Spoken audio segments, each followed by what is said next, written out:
Welcome, folks. I'm JABY KOAY, joined by ACHARA KIRK. What's up? We got a new Rockstars breakdown for The Batman. Full movie analysis and details you missed. Thank you, new Rockstars, for allowing us to react to this. Very, very much appreciated. Y'all, if you haven't already, hit that subscribe button, bell icon, all notifications, and vote this up to let YouTube know you're enjoying what you're watching. Also, if you haven't subscribed to new Rockstars, there's a link in the description below for the original video that we're about to watch. If you want to click on that link and give the original an upvote and subscribe to them from there, I'm so excited. And also, we have 2 reviews for The Batman, a non-spoiler and a spoiler, and also ACHARA's 3, and ACHARA's non-spoiler. So thanks for forgetting about me. Yeah, but mine are like video essays. Yeah, you should definitely watch his. Mine is like just straight out of the cinema, whereas his, you know, he put a lot of work and thought and production value into it, and so I would love if you would watch his and just give mine an upvote.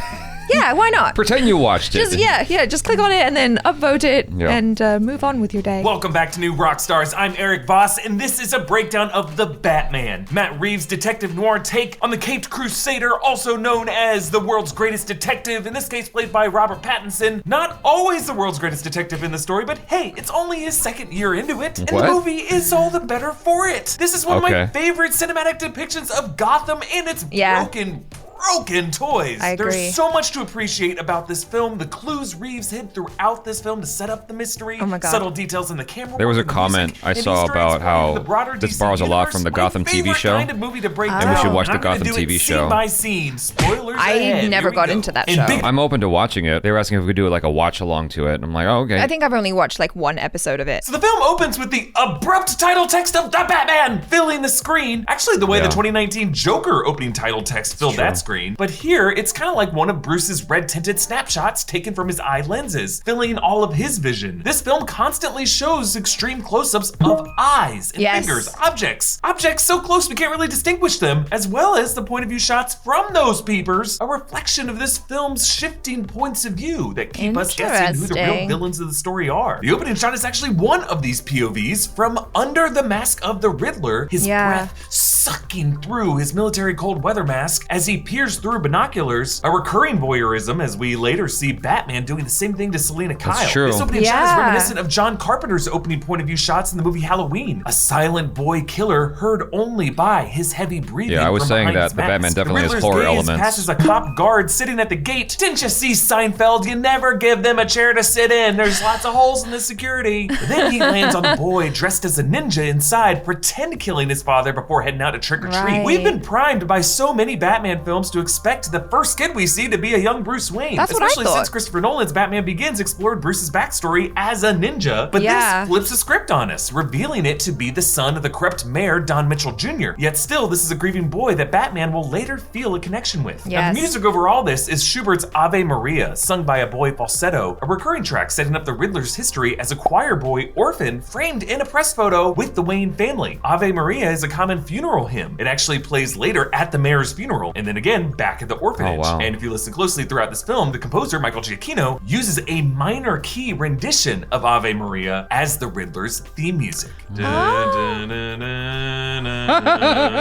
opening on Halloween night is definitely a nod to the Long Halloween, the first real great Batman detective storyline from the comics, a story that ties heavily into the Falcones and the Maronis. Other comic influences were Batman Year One and Cook's Ego, both arcs you definitely I have Year One if you want to read it. Really, I gotta say, Matt Reeves clearly made this movie its own thing, and you could just point to anything in this movie and say it was from any comic book ever, but this movie is better appreciated for its cinematic details, not as just a list of comic book Easter eggs. So that's the approach I'm gonna go in this breakdown. Because speaking of Carpenter's Halloween, there is a great Michael Myers-esque reveal of the Riddler directly behind the mayor, only revealed when the TV light flickers brighter. So like creepy. Batman, the Riddler first appears to us from the shadows, but never steps out of those shadows until he is ready to kill, not giving his prey an opportunity to see him and make a different choice. Now, this Riddler look with the glasses over the mask is inspired directly from the descriptions of the Zodiac Killer, who also taunted police and the media with mysterious I didn't know that. in his own alphabet. He clubs the mayor with a tucker, a tool used in carpeting, proving the Riddler planned from the beginning for Batman to find this tool and use it later to uncover his home floorboards to reveal his long game to bomb the city's seawalls. And then we jump to Halloween night from Bruce's perspective. We actually start on these weird 2 glowing shapes that look like eye holes from inside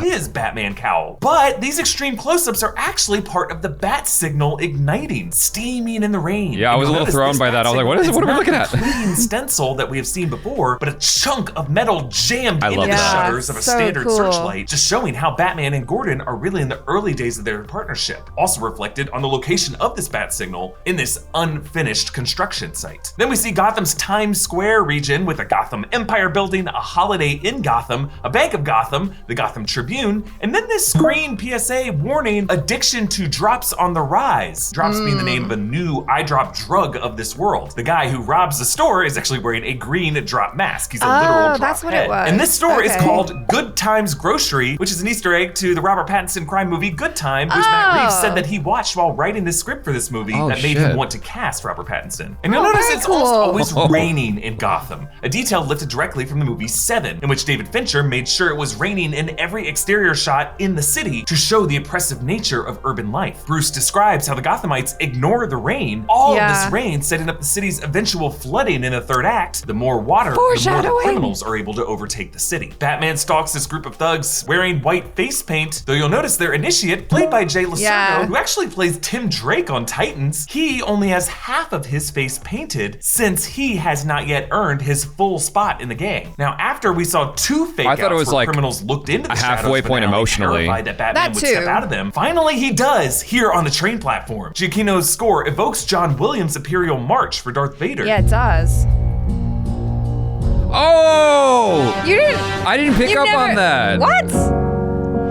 It sounds so similar. And Batman's entrance here definitely recalls Darth Vader's Vader's every first time I hear arrival it. through The Smoke in A New Hope. By the way, the cinematographer on this movie was Greg Fraser, who also DP'd Rogue One, which had its own iconic Darth Vader shots. And he introduces himself. The hell are you supposed to be?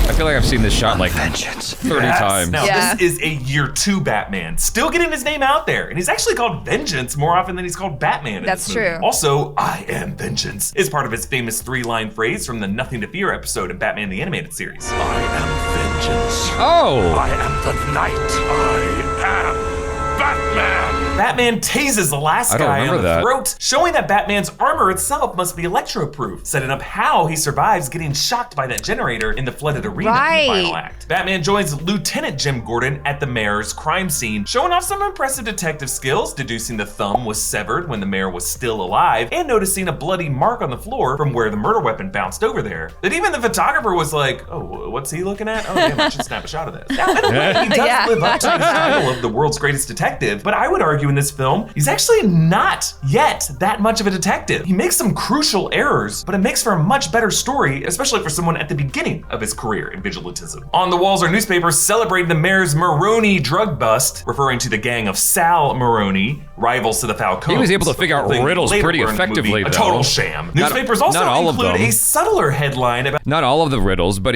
he was doing pretty good at like picking up on all the answers. Like remember when what's his name had the thing strapped around his neck, and he's like, that's the answer, that's the answer. You know, he was figuring it out. Like he got one major one bad. Having flaws in his detective work, I think, is part of the detective process. Well, yeah, I mean, that happens in every detective movie, right? Yeah. Like they think they're onto something. It usually starts with them kind of being able to follow along and figure it out. And then there's like a crucial point where they make a judgment in, they have a judgment in error, an error in judgment, you know what I mean? And then that kind of causes stuff to happen. It's really interesting, the drama, and then, you know, we're back kind of 2 steps behind the criminal mastermind and they're chasing them again. Yeah, exactly. It wouldn't be fun to watch if he was really good. Right. You know, why would you watch it? I saw a comment basically talking about how he has no hurdles in this movie. I'm like, are you kidding me? He's like, he got some major things wrong here, but that's what makes him compelling, is he's more human. Alfred was also really good, and he helped him with the ciphers a lot. Right. So, well, at least in the beginning, yeah. Yeah, he's got a team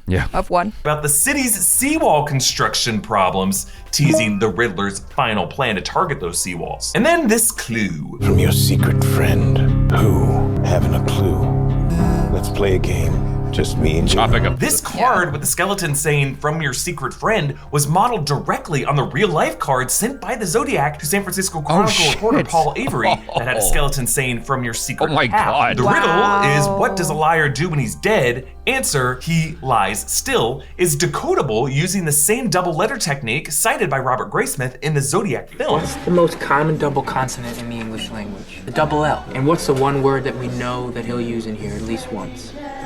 Kill. You'll notice how later Alfred will Love that try movie. using the same technique to mark off all the double O's before Bruce realizes that eliminating the 6 letters that they were given spells out the Riddler's favorite Ryan Gosling movie. From the crime scene, the music shifts to Nirvana's Something in the Way, with Kurt Cobain's lyrics reflecting this grunge take on Batman from Robert Loved Pattinson, that. a guy who wishes he was homeless and feels more comfortable on the streets at night. But also, as the final track on Nirvana's Nevermind album, it actually precedes a secret track that comes after 10 minutes of silence called Endless Nameless. So this recurring track in the movie is really the something in the way of Bruce's true mindset, as he is a detective masking a secretly violent monster underneath that layer. Cobain's lyrics also reference the animals I've trapped, referring to the past criminals that Batman has caught in these first 2 years, and how the Riddler literally traps animals in cages for Batman to find. And you'll notice right as Bruce arrives in his Batcave, the old Wayne Tower subway station of Wayne Terminus, we hear Cobain singing, "Underneath the bridge, tarp has sprung a leak." Another indication that the flood is coming. A flood that probably will actually I flood love whole this Batman. analysis. Bruce's moody voiceover has actually been his journal entry in a notebook labeled Gotham Project, framing this Batman as a young physician experimenting with different cures for the city, a doctor like his father. A contrast to the Riddler, who approaches the ills of the city as a forensic accountant, looking for and diagnosing redundancies, where the numbers don't add up, but not prescribing true cures to those discrepancies. His first entry in this film is the night of Thursday, October 31st, and in the epilogue after the flood, it's the morning of Wednesday, November 6th, meaning the whole movie transpires in about 6 to 7 days, Wow. but it is the dawn of the 7th day. In Genesis, it took God 7 Right, days I was to just thinking about Right. that. universe. But since we are right on the border between that 6th and 7th day, the 6th day is when God created man. We haven't fully gone through that 7th day yet. A way of showing how in this movie, we have not yet fully acquired that 7th day of rest. There's still work to be done. When Bruce joins Alfred for breakfast, I love this. He squints at the morning sunlight and has to put on sunglasses, as he is a self-described nocturnal animal who's getting too accustomed to seeing nighttime prey through his special lenses. You're gonna Kinda piss like people Morpheus' off. line in The Matrix. His eyes hurt because he's never really used them properly before. Here on the ground floor, there's actually a bust of William Shakespeare, which could be a possible What? nod to the 60s Adam West Batman, when the Batcave was accessed by a button hidden in Shakespeare's bust. Then in the mayor's garage, cute. Batman knows which car to check from the shears in the tire left there by the Riddler. The shears probably used to sever the mayor's thumb, which is why Batman then looks for a USB thumb drive port. Yeah. Thumb drive. I got And that they say this movie immediately. doesn't have I was like, jokes. Batman fights his very way on into the the nose. Iceberg Lounge and breaks the nose of the moonlighting cop named Bill Kenzie, who's actually a narco from the Gotham Central comics. And Batman meets Oswald Cobblepot, the Penguin. There's a great visual exchange here where he sees Selena Kyle boots first, and then as Selena exchanges cash for drops Foot with fetish. Oz, Selena quickly recognizes Annika from the photos, which Batman notices, and then later after talking to Oz, he sees the same boots on Annika in the photo. So he Right. knows for sure that the two must be involved somehow. But then my favorite Or detail he just in has this a foot movie comes obsession. right after this. As they Those exit boots the are lounge, hot. we're outside, and the upper corner of the frame, there's a lit window showing a silhouette snapping photos of the lounge entrance. This is the Riddler. That is how he got all of these embarrassing photos. This is only 30 minutes into the film, folks, but this isn't revealed and confirmed until 2 hours later that Nashton's home is across the street from the lounge. And you'll notice this is I didn't pick up on that Yeah. detail the second time I watched it. Well, you Neon wouldn't have known, sign. but like This I is should have picked up under on our that. noses from the beginning of the film. I love it. Then after sparring with Selena, Batman finds her overdue electric bills that Did you notice that that's CGI? No. It's the only shot in the entire film that I noticed is definitely CGI is when Catwoman does a jumping roundhouse kick. Watch. under our noses from the beginning of the film. I love it. Then after sparring with Selena, Right Batman there. finds her overdue I electric couldn't bills tell. that list Selena's address as Queen Street in Gotham, US. There's no state listed because throughout the comics of the films, Gotham's exact location in the United States tends to shift around. The news reports Commissioner Savage's murder, his head in a cage fed to snarling rats, a detail from George Orwell's 1984 1984 when Winston is tortured in room 101 with his head in a similar rat. Oh, shit. Then when examining his body, Batman and Gordon look at the Riddler's rat maze with the new cipher in a linear path. In a tray is a second riddle, this time a purple envelope with a card showing a mad scientist pouring chemicals. I'm mad about you. Want to know my name? Just look inside and see. And then inside an explosion with, but wait, I cannot tell you, that might spoil the chemistry. Of course, teasing the Riddler rigging up a bomb for the DA. And at the bottom he writes, follow the maze till you find the rat. Bring him into the light, you'll find where I'm at. Batman then teams up with Selena so that she wears his recording lenses to scan VIPs in the club. Here she meets DA Gil Coulson, and as she talks with him, her red wig contrasts with the blue light on his face, which gets colors to get mirrored at the end of the night when the Riddler straps the neck bomb to him in the car, which Reeves and Fraser keep way out of focus, just flashing blue and red lights, evoking a police squad car. Ironic for him being the arm of the law, but now facing justice for his own corruption. I also really like the detail of Coulson having to wipe the steam off the windshield since— Hold on. What was the symbolism of her red wig versus the blue light on his face? Well, I mean, I got the red and blue on his neck, and it did look like a police logo to me, or police siren to me.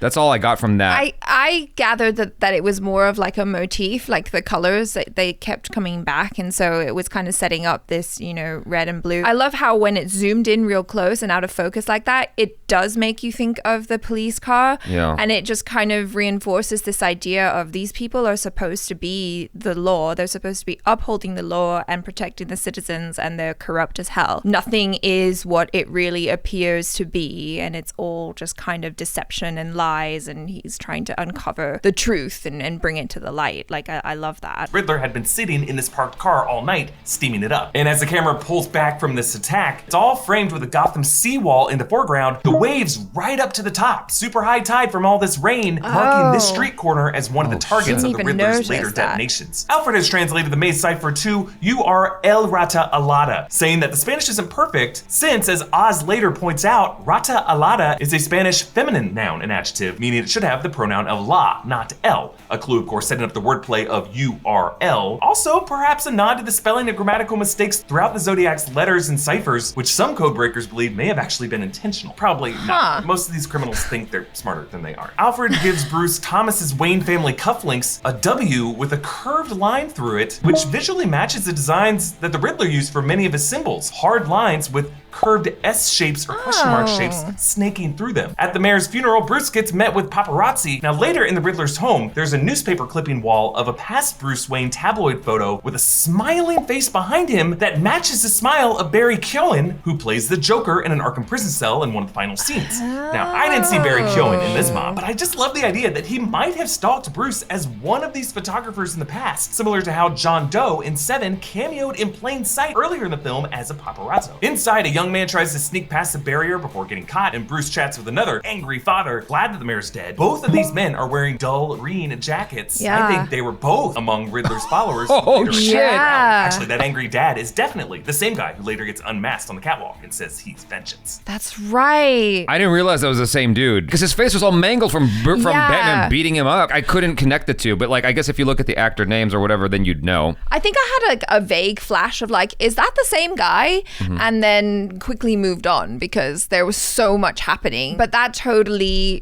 makes sense. I love how he caught that detail of, you know, he was wearing that same color. I feel like this movie is just such a visual feast. Obviously, Matt Reeves is a really great director, and he's also a writer, and so he's really good at putting in all of the little nuances and just really making it super artsy, you know? Well, the cool thing about it is it has a lot of rewatchability, because if you go back, you can find these clues dropped earlier in the film. Like throughout, like the jacket thing, I would never have picked up on that. So thank you, New Rockstars, for that, because I wouldn't have ever seen that before. Was there anything that you picked up on your second viewing that you were like, oh yeah, I can kind of see how this is setting up this thing or that thing? It was more of just like remembering what comes later in the film. One of the earliest shots you see in the film is the carpentry tool coming right at the camera, so that you remember that tool. Like, it's supposed to leave an impression in your mind. It's not just an artsy shot. It's meant to leave an impression on you. And I think that's what's really cool is like, yes, while the shots are incredibly beautiful and artsy, everything serves a purpose. And then when you break it down the way that Erik Voss and New Rockstars are breaking it down, you can really see how things are being foreshadowed, or, you know, the motifs that keep coming back and stuff. Like, it's so cool.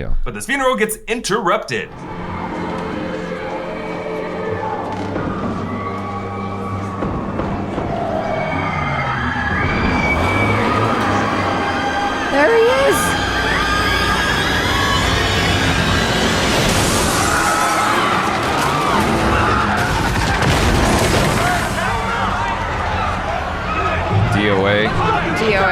I love how for all this like we Dead stay on Arrival. inside the church. We only hear the faint engine revs, the screams, the dull pops of the gunshots, all growing louder and louder until the SUV crashes in. You'll notice the Riddler painted the letters DOA on the car, a joke for the DA being DOA, dead on arrival. And using a neck bomb this way may be inspired by the horrible incident involving Brian Wells in 2003. Very complex plot that involved theft and blackmail. I'd recommend a documentary I saw on Netflix about that, but I hate that documentary because it showed the death with zero trigger warning. Netflix, can you please just put a little trigger warning before that part happens? Or take it out? Anyway, Bruce returns as Batman to claim his third riddle, now in a yellow envelope. In these trying times, never forget, I'm just a phone call away. And then he wrote ring, ring, ring, ring, ring dozens of times. You'll notice the text gets more and more crammed in toward the bottom of the card. The Riddler's live stream includes comments. Can you imagine being the art director that has to like write that in? It's a dud, and we gotta do it all again Tuesday. A clue for how the Riddler actually plans to blow up the seawall on Tuesday, Election Day. Others diss Batman, screw the poser in black, I need more Riddler. And what if that's body armor? Think it'll save him from the blast? Indeed, it totally does. The Riddler asks, It can be cruel, poetic, or blind, but when it's denied, it's through violence you may find Justice. The answer's justice. the second riddle, If you are justice, please do not lie. What is the price for your blind eye? he's referring to the cost of Coulson's bribes, which apparently is $10,000 a month not to prosecute certain cases, which brings us to the third riddle. Since your justice is so select, please tell us which vermin you're paid to protect. But because Coulson will not give up the rat, Batman clashes with the GCPD, but Gordon helps him escape with a dramatic leap off the tower and wingsuit glide. But the part of the L train that he clotheslines is actually right next to that neon green hotel sign. So this is right where the Riddler lives. He probably saw all of this go down. Oh my now, God. The Penguin is the winged rat. They follow him to a drug deal at the recycling plant, leading to this shootout and chase. This movie's Batmobile fires up. It's a true muscle car with an exposed engine. Flames bursting out the side of the undercarriage, like Batman himself. He's ready to explode. I wanted to give you a chance to talk about the wingsuit because I know that you loved it so much. Because I remember at the theater you were like, "Oh my God, that's amazing." It was just unexpected. I mean, it is kind of goofy looking, but I love that, you know, he had that option to fly. Well, it was more practically based. Yeah, very, very practically based. That's what I love about his costume, which I think I spoke about a little bit in my review, which is like, it just kind of felt that it was all stuff that he kind of put together. Now, obviously not as, you know, super low key as Spider-Man when he first starts out and gets his costume sewn for him. Yeah. But he's a billionaire, so he's got the resources to kind of make it really cool. And I just love that it's still grounded in reality in a kind of way. You know, like I saw some people making comments about they loved everything about the movie except for the weird flying squirrel. Oh, suit. I loved it. I thought that was great. Yeah. I think it's kind of cool, you know? It looks goofy as hell, but that's on purpose. Like, what would this guy practically use in order to make an escape like that? Yeah. He would build in a squirrel suit because that's what you would use in real life. Yeah. And that's what is so dope to me. And he doesn't even land No, it's very not. well It's not either. graceful in the least. Yeah. He like bangs himself up on the way down, which speaks again to the fact that first off, this is year 2. Yeah. And second, he's a human fucking being. He's a person who's trying to just survive in this. He's out of his element here. It's not like he's jumping off buildings all the time in a squirrel suit. It's not something he's prepared to do. It's like it's an emergency escape. Exactly. And so, in an emergency situation, you whip out your squirrel suit. Yeah. This street chase is some of the best action filmmaking I have seen. Reeves and Fraser mount the cameras on the sides of the cars And to inside make us the feel car. like we're looking through the side view mirror or we're in the back seat looking out. Yes. Meanwhile, Yeah. the music that Giacchino uses here interrupts his main Batman theme with rapid percussive breaks. I love the music. I love the music. Yeah, so good. So that we only hear the charging theme when the Batmobile gains on the Penguin. Also, they thump into barrels, which syncs perfectly with the percussion. They pass under some highway signs with DC references. The Gotham docks are freight docks used by organized crime in the games. Robinson Park is a poor neighborhood in Gotham City where Selena Kyle lived during the No Man's Land storyline. Tri-Corner Yards refers to the Tri-Corner. It's a triangle-shaped island on the south side of Gotham where the GCPD is located in No Man's Land. And then Hinckley River could refer to South Hinckley, a downtown borough in the Gotham Knight anthology film and a location in Dark Knight Rises. And the chase reaches its climax. I got you! I got you!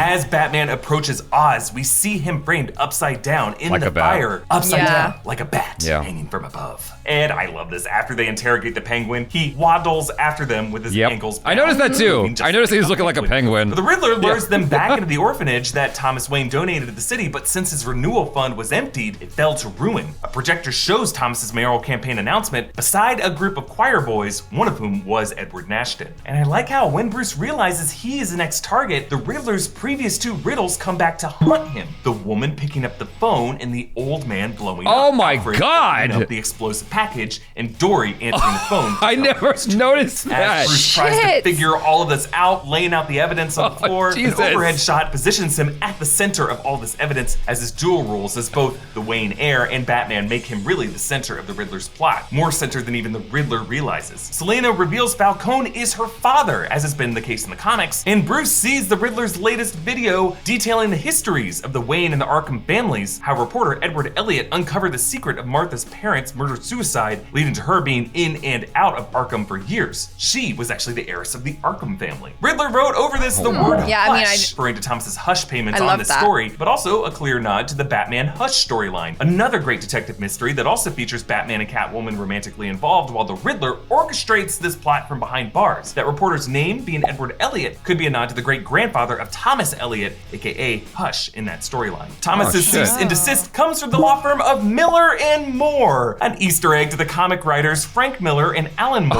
Oh my who wrote God. what I think Okay, are that's the cool. best Batman graphic novels, The Dark Knight Returns and The Killing Joke, respectively. Falcone tells Bruce that Sal Maroni had his parents killed to keep Thomas from being a forever loyal asset to Falcone, but Alfred clarifies that Thomas was actually planning to sell out Falcone to the police on the night that they were murdered. He could just never verify if it was actually Falcone's doing. And I love that this movie keeps it a mystery. Selena's able to get the truth out of Kenzie that Falcone killed Annika and that Falcone was the true winged rat being protected by city leaders and ruling over the corruption of all of Gotham, as everyone was really draining Thomas's billion-dollar renewal fund. The way this mystery unfolds in the movie parallels the movie Chinatown, which explores how the city of Los Angeles was built on corrupt dealings around the city's water infrastructure. It's a great movie, by the including way. twist of the top Okay. boss having a secret daughter. Batman charges in to stop Selena from killing Falcone with an amazing hallway shot from Yeah. Reeves and Fraser, lit only by the flashing of the machine guns. Just like Fraser's hallway shot in Rogue One, lit only by the lightsaber and the blaster. I wish someone would Falcone gets reference arrested and he Equilibrium. taunts Someone mention Equilibrium, please. Someone mention Equilibrium, because Equilibrium was the first movie to do that. It was the very first film. I've never seen that Christian Bale, also Batman, by the way.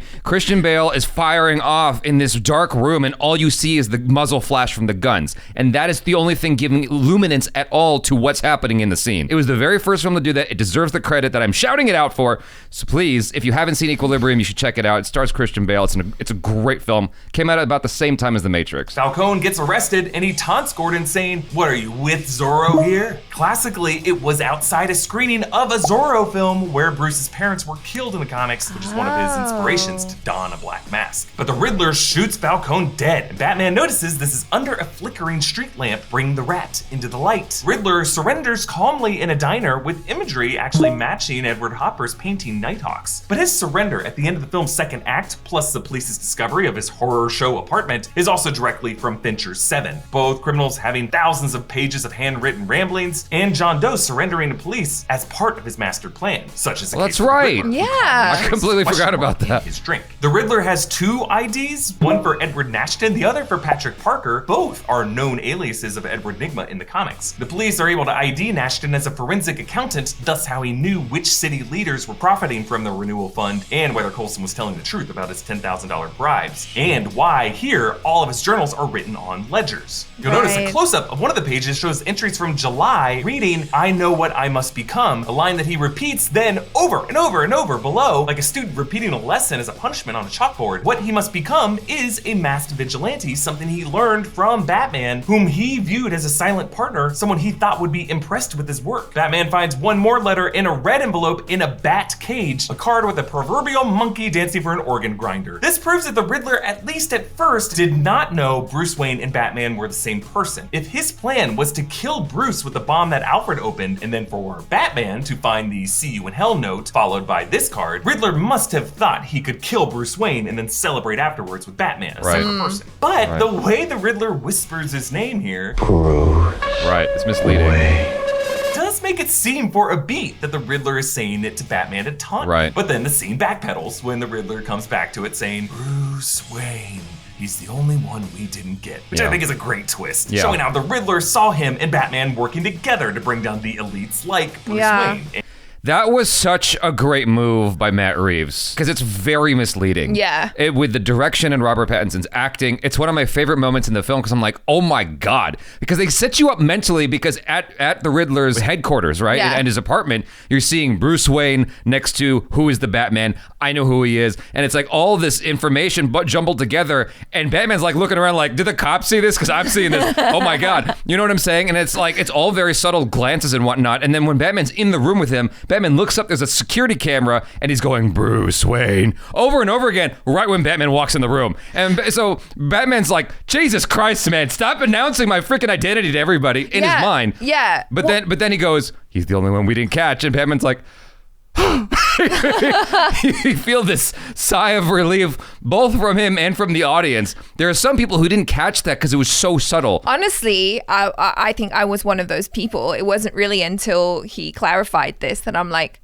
oh yeah, that's right. I said it in my spoiler review. You didn't catch it there? No, I didn't. Okay, well, I announced it. Well, maybe I didn't enunciate it or emphasize it enough. But yeah, it's a very subtle move where the Riddler goes, he's the only one we didn't catch. That's when you see this glance or this expression in Batman's face where he goes, oh, okay, he doesn't know it's me. Right, yeah. He has no idea. And that totally makes perfect sense, because he's so delusional that he thinks that he and Batman are on the same side. There's a great moment like that in a movie called A Simple Plan. I don't want to say what it is. In the third act of the film, there's something just like that, where you're thinking one thing and then you realize it's a complete misdirect. If you haven't seen A Simple Plan, it's actually a very interesting film. And he was just repeating the name out of his own personal lingering envy for the orphan who got the spotlight instead of him. But I think there is another way to read this, that perhaps after setting his plan into motion, putting those stamps on all the letters and sending them out, when Bruce Wayne ended up not dying in the explosion, the Riddler might have been able to conclude that was because he led him that night to the orphanage, accidentally keeping his target away from harm, so that maybe now he might know that they are the same person. No, he He's doesn't. just not yet revealing that he knows. No, he doesn't. To tease Batman. I don't know. I could make an argument either way, and the fact that Paul Dano walks the line so carefully so that we're not really sure how much the Riddler knows is what makes him so great. When Batman returns to the Riddler's apartment, on his social media account, he finds comments from others, including one who says, don't forget the cling wrap. Paul Dano actually revealed in an interview that originally he committed to wrapping his whole body in cling wrap so that the Riddler wouldn't leave any DNA at the crime scenes. But Paul Dano eventually just gave up doing that because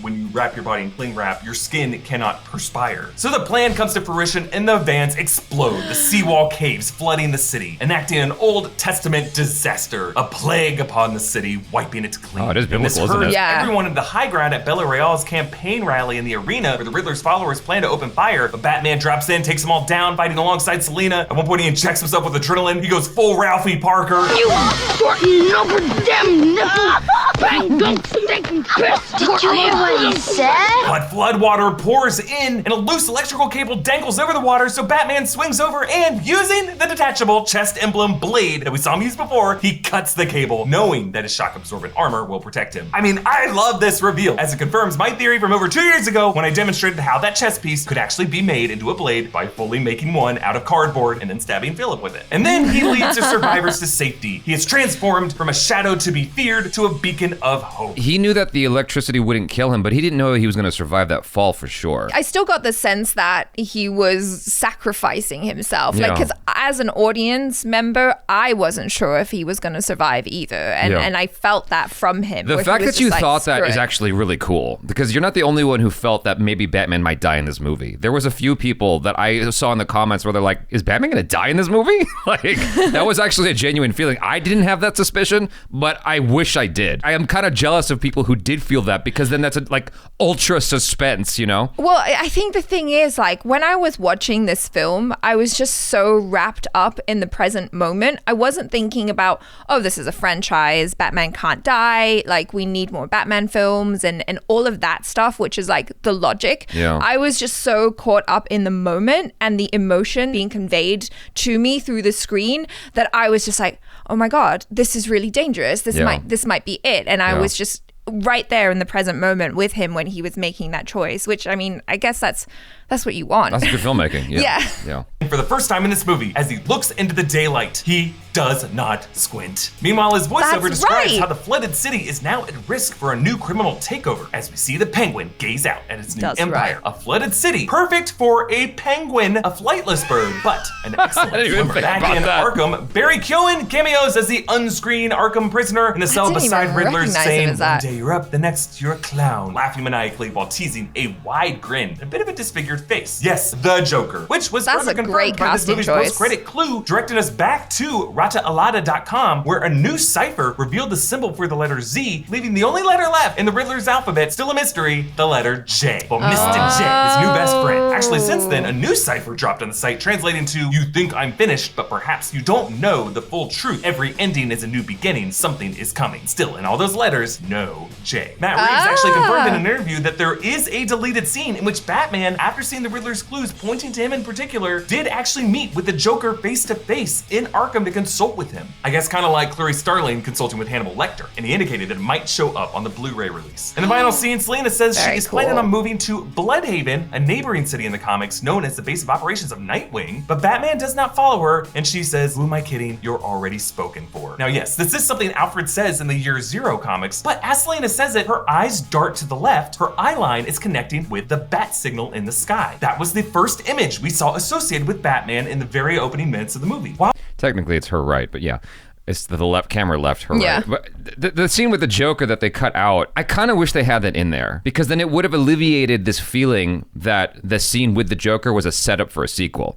Now, a bunch of people have commented at me going, "No, Matt Reeves said that was just his way of indicating that, you know, the crime of Gotham, the treachery or whatever, the evil of Gotham is still there."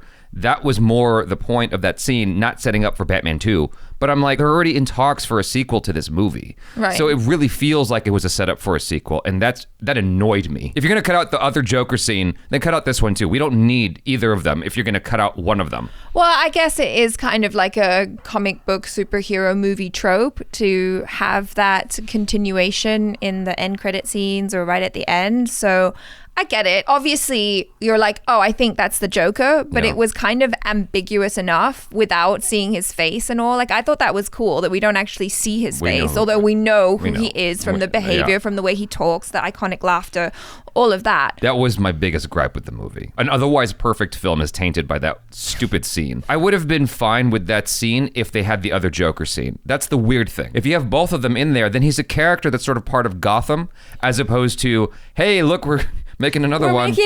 Yeah. While this movie at times flirted with being a bat and a cat story, I think its strongest partnership was really between Batman and Gordon. Yes. It is a detective story. However, they were not, in this movie, the world's greatest detectives. Honestly, they screwed up constantly. Their Spanish was bad. The only way they got the Riddler was because he surrendered to them. That is true. The city's seawall still imploded. The city's left flooded. True. You could argue that they completely failed their Riddler investigation. Really, the victory belongs to the Riddler here. The most corrupt leaders of Gotham are now out of the picture. But that makes Batman's victory in this movie a personal one. He started the movie blind, now he can see. By losing the battle of this movie, it sets him up to win the longer war. And it shows us that work always needs to be done. While this may be the dawn of the seventh day, it is not the time for rest. I felt that the movie was also this kind of psychological and emotional thing for Batman. I felt that he was saving himself, you know? Yeah. Maybe the symbolism was a little bit on the nose with the kid and the connection that he felt with the kid. And like, as people who are familiar with the backstory of Batman and how his parents died and him being an orphan, I guess it kind of makes sense that he's fixated with that child. But I loved that it was kind of like him saving the kid and then having that arc and being like, oh, I've saved myself and I'm stepping into the light and I know what my role is. And I think that overt, on-the-nose symbolism is important in a film like this, because the Batman is a film typically for the masses. Yeah. And when you're dealing with the masses who are not used to decrypting color nuances and code that artists speak through, you need it to be a little bit more overt so that even the most layman person can catch on to it. I do like that. I mean, I think it was done in a very well-balanced way because it wasn't so much that it was off-putting. It was enough that everybody gets to talk about the symbolism here, and it opens up a new kind of discussion for the superhero genre in a way that hasn't been available to us before. Up until now, everything has kind of been made for mass consumption. Yeah, just action. Yeah, it's action, and yeah, there's drama and great characters, but you have to think about where this is going to sell. Is this going to sell in China? Are teenagers going to enjoy this? How many people are going to enjoy this? And I think this was a very bold take on Batman and a very brave film to kind of take that comic book genre and be like, we can make it artsy, but still be so interesting. At least for me, I was fully captivated the entire time. It didn't feel like 3 hours to me. It felt like 3 hours for me. It was definitely like a 3-hour movie, but I enjoyed every minute of it. It's kind of the same. I was very aware of the time. I was very, very engrossed in it, and I loved the portrayal of Gotham City. It was so rich, I felt, that you could just watch it and be like, wow. So about this, I thought that, I mean, when do I not say this, but I thought Erik Voss's breakdown was thorough and spectacular. I mean, there was definitely nuances here that I found very, very gratifying that he picked up on and pointed out. Down to the simple things like the color of the jackets of the people who were like speaking ill of the mayor who died, right? I thought that was really cool, and just the little things connecting like the cards that the Riddler made and it being a symbol for what is going to come. Yeah, that blew my mind. Like the stuff like that, I could have watched this film like 20 times and still not noticed that. Yeah. And so I'm always thankful for these kinds of videos that help me to pick up on these nuances that, you know, the directors or the writers inject into it that are otherwise just completely missed. And I think that maybe it hits you on a subconscious level where it's like decoding in there, but you can't articulate it. And so obviously videos like this help you to fully realize what those symbols are or what the meaning is. Because everything works towards the final product, right? And the final product makes you feel something. Right. And so even if you're not Erik Voss, who can, and you're like dissecting it all and you're obsessed with that, it still kind of hits your subconscious, and I love that about it. One of the best things I want to go out on this video saying that I forgot to mention in other videos, and I'll probably talk about it in the spoiler live talk. One of the best things about this particular Batman movie is that it really feels like there's history. Like when you watch Game of Thrones, it feels like there was hundreds of years of history before the story starts. And there is a sense of that here where you really get a sense of decades of story before we come into year 2 Batman. Yeah. And I think that's actually super cool. I mean, even starting out at year 2 is history unto itself. Like, okay, he's been doing this for a while. It doesn't feel like the story just started. It feels like the story's been going on and we are coming in at this point. I think that's really neat. Yeah. Anyways, you guys, thanks so much for hanging out with us. Hopefully you enjoyed that. Do subscribe if you haven't already. Hit that bell icon, please, all notifications, and vote this up to let YouTube know you enjoyed what you watched. I am JABY, KOAY. This is ACHARA, KIRK. Peace out.